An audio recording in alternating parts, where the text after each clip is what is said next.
আপনারা কি জানেন আপনার পেটের মধ্যে ব্যাকটেরিয়া ডিসাইড করতে পারে আপনি ক্যান্সারে ঠিক হবেন কি হবেন না? হ্যাঁ, এরকমই একটা ইন্টারেস্টিং কনসেপ্ট নিয়ে আজকে আমরা কথা বলবো।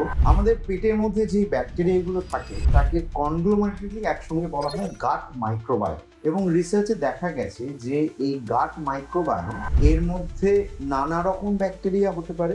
কিছু আমি যদি এইভাবে ডিফারেন্সিয়েট করি, কিছু গুড ব্যাকটেরিয়া, কিছু ব্যাড ব্যাকটেরিয়া। তো এই গুড ব্যাকটেরিয়া যাদের আছে তাদের ক্ষেত্রে দেখা গেছে যে তাদের যদি ক্যান্সার হয় এবং তাদের যদি ইমিউনোথেরাপি দেওয়া হয়, এই গুড ব্যাকটেরিয়া থাকলে ইমিউনোথেরাপি রেসপন্সটা অনেক better compare to bad bacteria. Good ব্যাকটেরিয়ার মধ্যে অনেকগুলো ব্যাকটেরিয়ার নাম পড়ে, আমি ডিটেলস নামে যাচ্ছি। তো এই কনসেপ্টটাকে ইউজ করে অনেক রিসার্চাররা কি করছেন যে প্রথমে ধরুন আজকে আপনার একটি ক্যান্সার হয়েছে এবং আপনার ইমিউনোথেরাপি দেওয়া হলো, তারপর খুব একটা রেসপন্স করলো।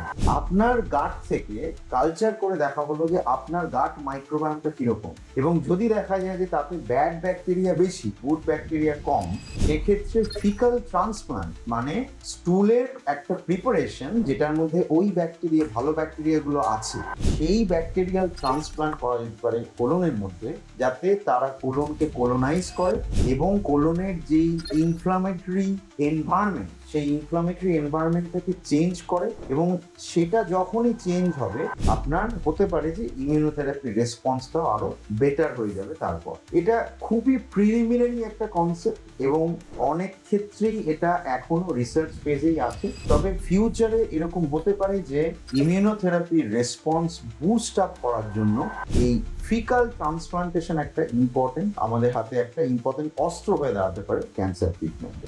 ধন্যবাদ।